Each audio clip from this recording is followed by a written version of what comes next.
तपाईलाई प्रधानमन्त्री बनाएपछि तपाईको 5 दलीय गठबन्धनले 29 सेप्टेम्बर 2021 मा फातेमा सुमारलाई चिठी लेखेर हामी जस्ताको तस्तै एमसीसी पास गर्छौं भन्ने हैन प्रचण्ड र शेरबहादुर देउवा। अनि अहिले व्याख्यात्मक टिप्पणी भनेर तपाईले नेपाली जनतालाई के भन्न खोज्नु भएको छ?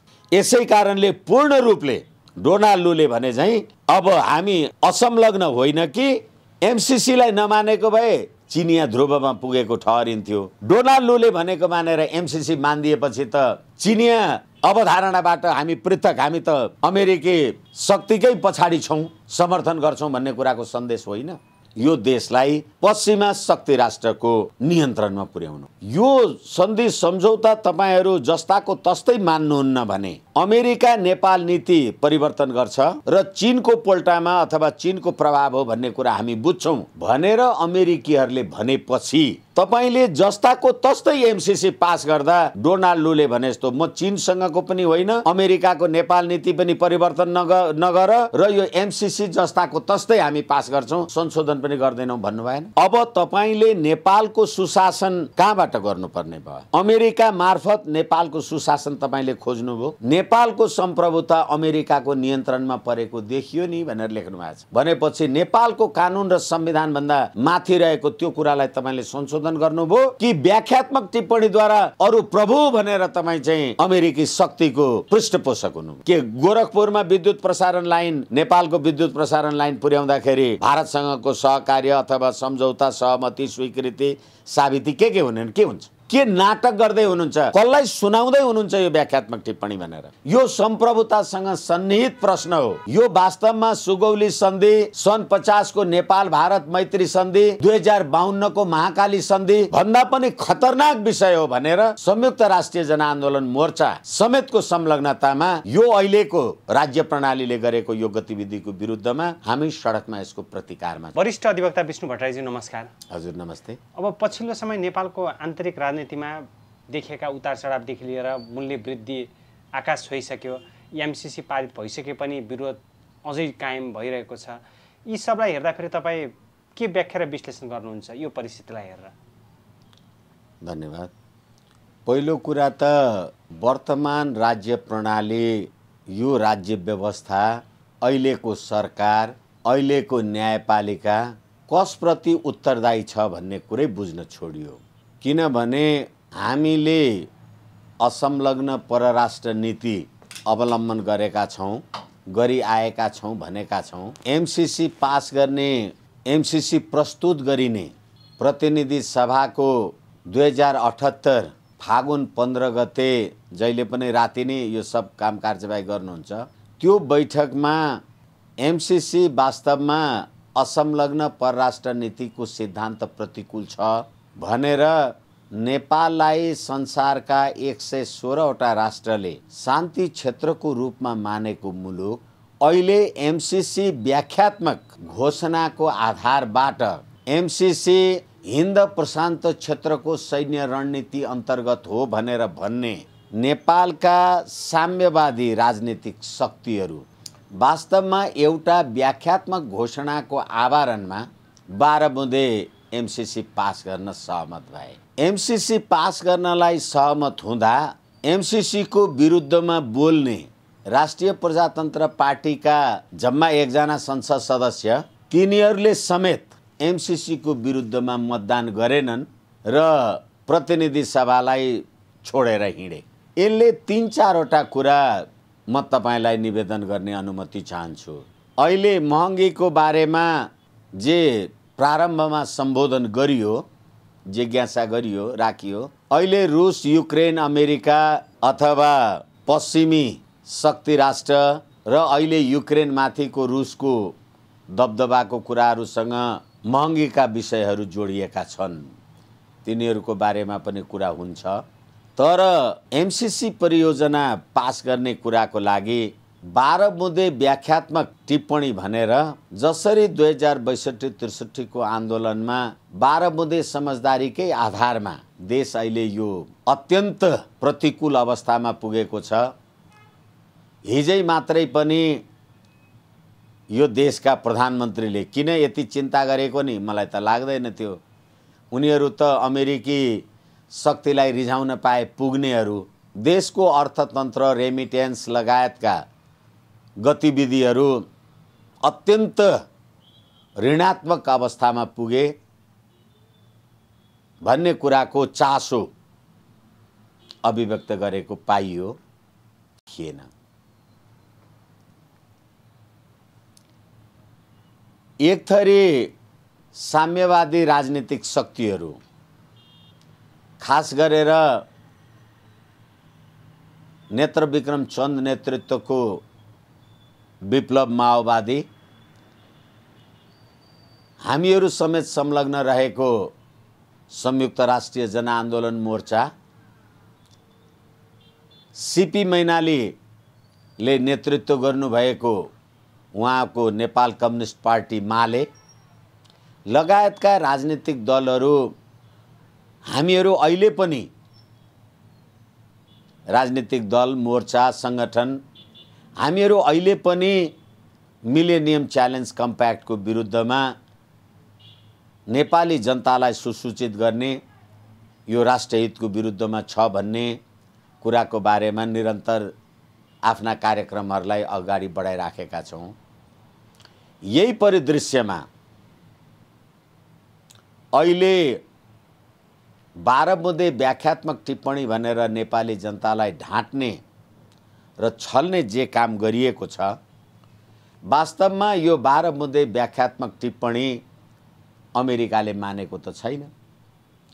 र फेरि अर्को कुरा के हो भने यो देशका धुरन्धर विद्वान प्रकाण्ड बुद्धिजीवीहरू जसलाई साह्रै धेर सम्मान गर्नुपर्छ होला जस्तो लाग्छ, उनीहरूको कथनमा भियना कन्भेन्सन 1979 को धारा 31 ले यस्ता व्याख्यात्मक टिप्पणी गर्न पाइन्छ, इन्टरप्रिटेसन अफ ट्रिटी गर्न पाइन्छ भनेर जे कुरा भनेका छन्, तर भियना कन्भेन्सनको आर्टिकल 31 को व्यवस्थाले त्यो सन्धिमा अहिले उहाँहरूले जुन व्याख्यात्मक टिप्पणी भन्नुभएको छ यो व्याख्या होइन। धारा 31 ले सन्धि सम्झौतालाई त्यसको मौलिक अर्थ, मौलिक मूल्य र मान्यतालाई व्याख्या गर्ने मात्रै हो। तपाईले मौलिक मूल्य र मान्यताको प्रतिकूल गएर इन्टरप्रिटेसन अफ ट्रिटी गर्न सक्नुहुन्न, जुन कुरा अहिले यो देशका वामपन्थी प्रचण्डजी लगायतका मान्छेहरू भन्दैछन्। अहिले तपाईले इन्टरप्रिटेसन अफ ट्रिटी भनेर जे भन्नुभयो, तर तपाईले लेख्नु भएको कागज त्यो 12 बुँदे तपाईको व्याख्यात्मक टिप्पणी हेर्दाखेरि डिससेटिस्फ्याक्सन अफ द ट्रिटिज भन्ने कुरा देखिन्छ, जुन कुरा अमेरिकाले अहिलेसम्म मानेको छैन। अब डोनाल्ड लूले यो देशका वर्तमान र भूतपूर्व प्रधानमन्त्री, यो देशका ठुलाउँ भन्ने नेताहरूलाई एउटा कारिन्दालाई जस्तो टेलिफोन गरेर भन्नुभयो, एमसीसी जस्ताको तस्तै यस कि नो भन्नुस्, यो संशोधन हुँदैन, समय थपिँदैन। तपाईहरू एमसीसी को पक्षमा हुनुहुन्न भने हामी नेपाल अमेरिका नीतिलाई पुनर्विचार गर्छौं र हामी त्यो पुनर्विचार गर्ने अवस्थामा पुग्यौं भने यो चिनिया शक्तिको निर्णायकत्व हो भन्ने बुझ्छौं भनेपछि एबीसी खबर मार्फत आम नेपाली जनतालाई म निवेदन गरौं, तपाईले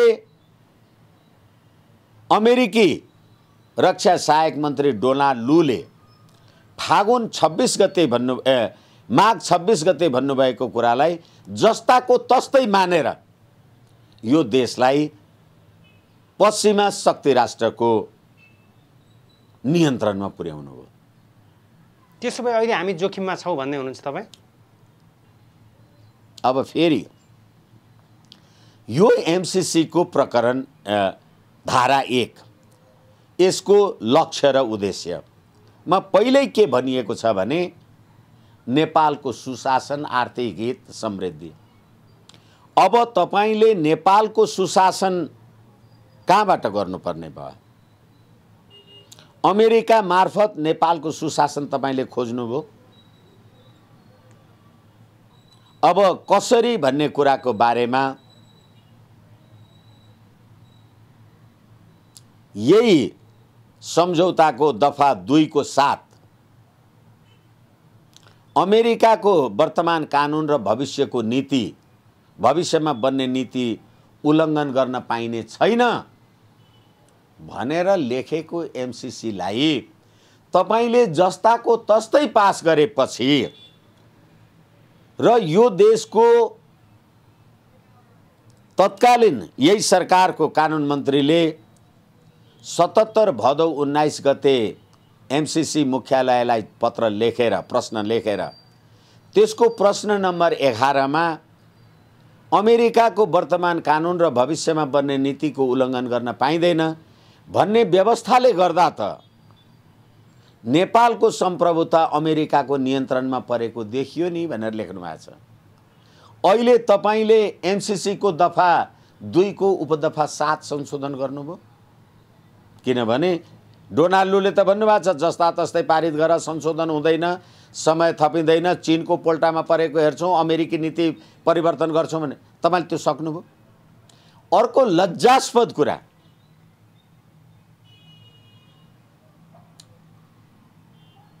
नेपालको कानुन र संविधान भन्दा मास्तिर रहेछ भने हामी यो सम्झौता मान्दैनौँ भनेर एउटा नाटक गर्नुभयो। 2017 मा सही छाप गरेको एमसीसी परियोजना तपाई 2022 मा अनुमोदन गर्दै गर्दा यस्तो रहेछ भनेपछि तपाईले त पढ्या छैन, पढ्नु भएन, पढ्न जान्नुहुन्न। अनि व्याख्यात्मक टिप्पणीमा त्यो कुरा भन्नुभयो। डोनाल्डोले भन्नुभयो संशोधन हुँदैन। यसको दफा 7, मिलेनियम च्यालेन्ज कम्प्याक्टको दफा 7, हाम्रो नेपाल सन्धि ऐन 2047 को दफा 9, एमसीसी परियोजना लागू भएपछि नेपालको कानुन एमसीसी परियोजनाको हकमा बाज्यो भने will prevail over the Nepalese laws भनेको छ, अल डोमेस्टिक लज भनेको छ। संशोधन त गर्नु भएन। तपाईको व्याख्यात्मक टिप्पणीलाई अमेरिकाले मान्यो, अमेरिकाले त स्वागत गर्यो। अमेरिकाले तपाईलाई व्याख्यात्मक टिप्पणी माने कि मानेन भन्दैछु। उनीहरूले एमसीसी पारित भएको कुरामा स्वागत गरे, व्याख्यात्मक टिप्पणी सहित संशोधन गरेको कुरा मान्यो, व्याख्यात्मक टिप्पणी सहित पारित गरेको कुरा मान्यो। अब फेरि सन्धि हुने अमेरिका र नेपालको बीचमा, अनि मेरो पार्लियामेन्टले गरेको व्याख्यात्मक टिप्पणी अमेरिकाको पार्लियामेन्टले मान्यो। कुन नाटकीय कुरामा छन् नेपाली जनता, के सुन्छन्, के बुझ्छन्, के हेर्छन्। अब फेरि रसुवा, केरुङ, काठमाडौँ, बुटवल, हुँदै गोरखपुर पुग्ने। अब गोरखपुरसम्मको विद्युत प्रसारण लाइन भनेको प्राकृतिक स्रोतको बाँडफाँड होइन। अब त्यो प्राकृतिक स्रोतको बाँडफाँड त यिनीहरूको संविधानको धारा 279 को उपधारा 2 ले त प्राकृतिक स्रोतको बाँडफाँड भएको त 2/3 पास गर्नुपर्छ। अनि अब भारतसँग अहिले तपाईले गर्नुभएको अनुमोदन नेपाल, भारत र अमेरिकाको त्रिपक्षीय सन्धि अनुमोदन गरे हो के? गोरखपुरमा विद्युत प्रसारण लाइन, नेपालको विद्युत प्रसारण लाइन पुर्याउँदाखेरि भारतसँगको सहकार्य अथवा सम्झौता, सहमति, स्वीकृति, साबिती के हुने, के हुन्छ? फेरि अझै अर्को कुरा म तपाईलाई भनौं, एमसीसी लागू भएको क्षेत्रमा नेपालको कानुन लाग्दैन, यसको दफा 6 को उपदफा 8 म तपाईलाई पढेर निवेदन गर्दैछु। त्यहाँ भएका कुनै फौजदारी कसुरहरू लगायतका विषयमा नेपालको कानुन लाग्दैन। तपाईँ त्यहाँ प्रवेश गर्न सक्नुहुन्न भनेदेखि एउटा देश दुईटा सम्प्रभुता भयो कि भएन? अनि तपाईको व्याख्यात्मक टिप्पणीलाई अमेरिकाले मान्यो? के नाटक गर्दै हुनुहुन्छ? कसलाई सुनाउँदै हुनुहुन्छ यो व्याख्यात्मक टिप्पणी भनेर? जुन तपाईले भियना कन्भेन्सन 1979 लाई दफा त्यसको धारा 31 लाई आधार लिनु भएको छ, त्यसलाई लिएर गरेको व्याख्यात्मक टिप्पणीले त यदि हो भने त तपाईले एमसीसी त अरु बलियो रूपबाट मान्नुभयो, जति लेखेको थियो त्योभन्दा बढी रूपमा मान्नुभयो। अनि यो रछ भने त्यो रछ भने भनेपछि आँखा फुटेकाले पास गरे त्यो कि पढेर पास गरे?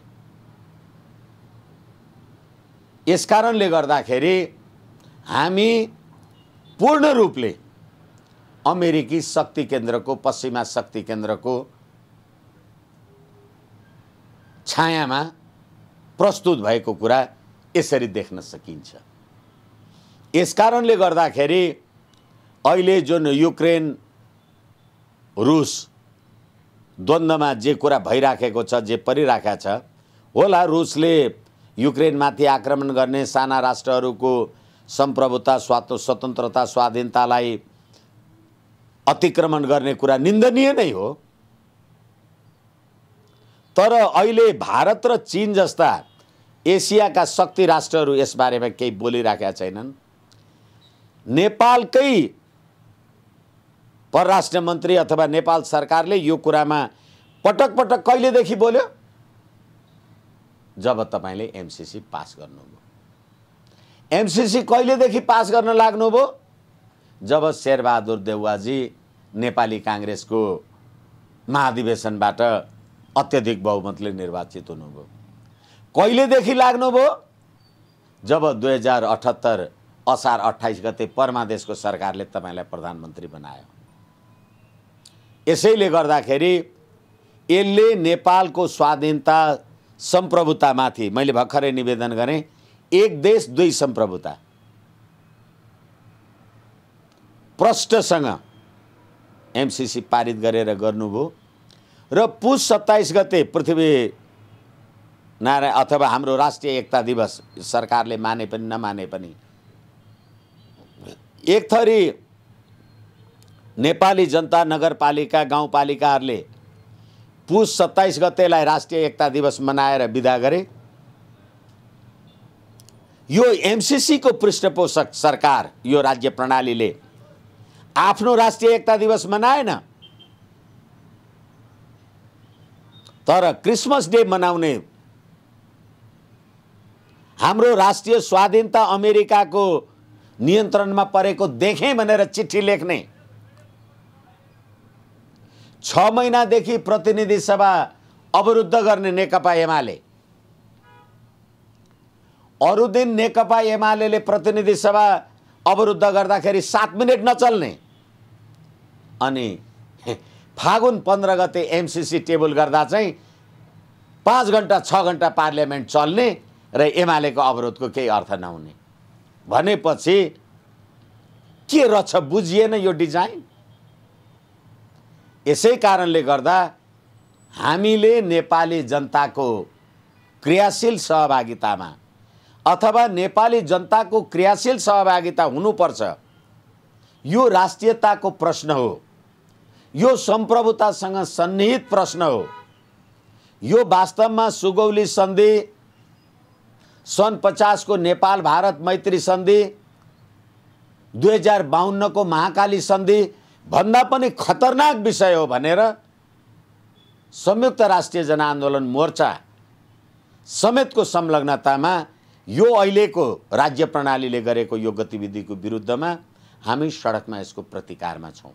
हैन, एमसीसी त पारित भयो, संसदबाट पारित भइसकेर पनि जुन हिसाबले लागू हुने वातावरण बन्दैछ, अब अहिलेको परिस्थितिमा व्यापक विरोध गर्नुको कुनै औचित्य छ? विप्लव समूह पनि विरोधमा हुनुहुन्छ अझै पनि, यसले त कुनै भूमिका खेलेन नि त। अब विरोध गर्नुको कुनै तुक छैन भनेर भनिन्छ। अब मुलुकको सम्प्रभुता नै अमेरिकाको नियन्त्रणमा परेको देखियो भनेर चिठी लेख्ने यो सरकार र यो प्रतिनिधि सभा हाम्रो प्रतिनिधि सभाको निर्वाचन, पछिल्लो निर्वाचन अथवा यो संविधान आएपछि भएको निर्वाचन कहिले? 2077 मङ्सिर 10 र 20 गते। त्यतिखेर नेपालमा एमसीसीको बारेमा कुनै चर्चा थियो? थिएन। अनि कुनै राजनीतिक दलको घोषणा पत्र भनिन्छ, म्यानिफेस्टो अथवा पर्चा जे भन्नुस्, मा एमसीसी परियोजनाको पक्ष र विपक्षमा कुनै नेपाली जनतालाई सुसूचित गर्नुभएको थियो? अब अहिले तपाईले भन्नुभयो पास गरिसक्नुभयो, पास गरिसकेपछि त केही अर्थ छैन नि भनेर भनेपछि नेपालको संविधान 2047 पनि त पास भएको थियो नि। पास भइसकेको छ, अब विरोध गर्नु के अर्थ छ? यसै कारणले फेरि मैले तपाईलाई निवेदन गरेँ, एमसीसी खारेज गराउनको लागि गरिएको विरोध हो भन्दै हुनुहुन्छ तपाई? निश्चित रूपमा। त्यसैले गर्दाखेरि हामीले नेपाली जनताहरूले नै, यसैले गर्दाखेरि चीनको सुरक्षा व्यवस्थामा प्रश्न उठ्छ, उठेको छ, उठ्न सक्छ। त्यसो भए नेपालमा अहिले आएर अन्तर्राष्ट्रिय शक्तिको चासो बढिरहँदा यो चासोलाई नेपालले कुन अवस्थाबाट व्यवस्थापन गर्न सक्छ? कुन अवस्थाले यसलाई मत्थर पार्न सक्छ यदि त्यो चासोमा केही स्वार्थ भेटियो भने? हामी वास्तवमा जुन असंलग्न परराष्ट्र नीति जे अपनाएका थियौँ र हामीले नेपालमा कायम रहेको राज संस्थाको अन्त्य गर्नका लागि पटक पटक जसरी पश्चिमा शक्ति 12 बुँदे समझदारीदेखि आजसम्म, चाहे 1816 को सुगौली सन्धिदेखि महाकाली सन्धिसम्मका कुरा जे छन्, यी सब कुराले गर्दा एकपछि अर्को गर्दै म तपाईलाई एउटा कुरा भनौँ फाइनल्ली, सन् 1816 मा भएको सुगौली सन्धिको दफा 4 जहाँसम्म मलाई स्मरण छ, के भनेको छ भने यो भन्दा अगाडि होइन 1950 को नेपाल भारत मैत्री सन्धि, शान्ति तथा मैत्री सन्धिको दफा 4 के भनेको छ भने यो भन्दा अगाडि east India company, British Bharat सरकार र नेपाल सरकारका बीचमा भएका सबै सन्धि सम्झौताहरू यो सन्धि भएपछि खारेज हुन्छन् भनेको छ। 1816 को सुगौली सन्धिमा त टिस्टा, किल्ला, काङ्गडा, सतलज त नेपालले गुमाउनु परेको थियो। 1950 मा आएर त खारेज हुन्छ भन्यो नि त। तपाईले किल्ला काङ्गडा फिर्ता पाउनुभयो? 1950 को सन्धि खारेज गर्छौं भनेर यिनै पुष्पकमल दाहालहरू, नेपालका कम्युनिस्टहरू नै भारतीय विस्तारवाद, अमेरिकी साम्राज्यवाद भनेर पैदा भएका होइनन्। अहिले नेपालका सबै कम्युनिस्ट, एमाले, माओवादी लगायतका, एउटा र्यान्डल श्राइबरले भनेको जे छ यो कुरा मानेनौ भने तिमीहरू चीनको पोल्टामा पुगेको कुरालाई हामी महसुस गर्छौं भन्ने बित्तिकै केपी शर्मा ओलीजी लगायतकारको त्यो निरीहपन हेर्नुस् त पार्लियामेन्टमा। यसकारणले हामीले हाम्रो असंलग्न परराष्ट्र नीतिलाई व्यवस्थित गर्नुपर्छ र त्यसका लागि अहिले जुन साँच्ची भन्ने हो भने देशको सम्प्रभुताकै प्रश्न जे उठिराखेको छ, नेपाली जनताले त्यसलाई व्यवस्थापन गर्नुपर्छ। अनि एमसीसी को प्रसङ्ग त वर्तमानको प्रसङ्ग भयो, तर नेपालले इतिहासका हरेक कालखण्डमा असमान सन्धि बेहोर्नु परेको छैन। 1816 को सुगौली सन्धि होस्, 1950 को होस्, या महाकाली सन्धि होस्, अहिले आएर एमसीसी को विषय होस्। त्यसैले यी सबै कुरा कसले गरेको? यी सबै कुरा गर्नका लागि त यिनै नेपाली जनताले भोट दिए मान्छेले गरे होला नि। यसै कारण हामीले नेपाली जनतालाई के भनेको भने नेपाली जनताको नेपालको राजकीय सत्ता र सम्प्रभु सत्ताको प्रयोग गर्ने नेपाली जनताले आफ्नो राष्ट्र, राष्ट्रियता, राष्ट्रिय एकता, अखण्डता, स्वाधीनता, सम्प्रभुताको रक्षाका लागि एक ठाउँमा आउनुपर्ने अहिलेको वाञ्छनीयता छ। र हामीले बुझेनौँ भने अघि हामी कुरा गरिसक्यौँ, नदोहोऱ्यौँ, त्यो सिक्किमको नियति बिहोर्नुपर्ने हुनसक्छ। यो सिक्किमको नियति भन्नाले कस्तो हो? नेपालको सार्वभौमिक हुनसक्छ। अब तपाईँले पार्लियामेन्टमा 275 को पार्लियामेन्टमा एकछिनलाई मान्नुहोस्, 165 जना नेपाली जनताले भोट हालेर आउँछन्, 110 जना समानुपातिकको रूपबाट आउँछन्। तपाईलाई 20,000 मान्छेले भोट हालेर तपाईँ संसद सदस्य हुनुभयो। मलाई पार्टीले 20 रुपियाँ भेट्रै तँ भइस् भनिदियो, मलाई एउटा भोट पनि चाहिएन, म पनि भएँ। अब तपाईँ र मेरो संसदमा त एउटै हैसियत छ। तपाईँले बोलेको भन्दा मैले बोलेको आवाज ठुलो होला, अनि त्यो नेपाली जनताको अनुमति छ त्यहाँ? के राज्य प्रणाली बनाउनु भएको छ? त्यसैले हामीले नेपाली जनतालाई भन्यौँ, यो राज्य प्रणाली नै नेपालको लागि अभिशाप हो। ठिक छ, जाँदा जाँदै सम्पूर्ण नेपालीहरूलाई के भन्न चाहनुहुन्छ? सम्पूर्ण नेपाली जनतालाई देशको सम्प्रभुता, स्वाधीनता, अखण्डताका लागि सशक्त भएर आवाज उठाउने बेला आयो र यो गर्नका लागि आह्वान गर्छु। हस्, समय र विचारको लागि यहाँलाई हार्दिक आभार। हस्, धन्यवाद।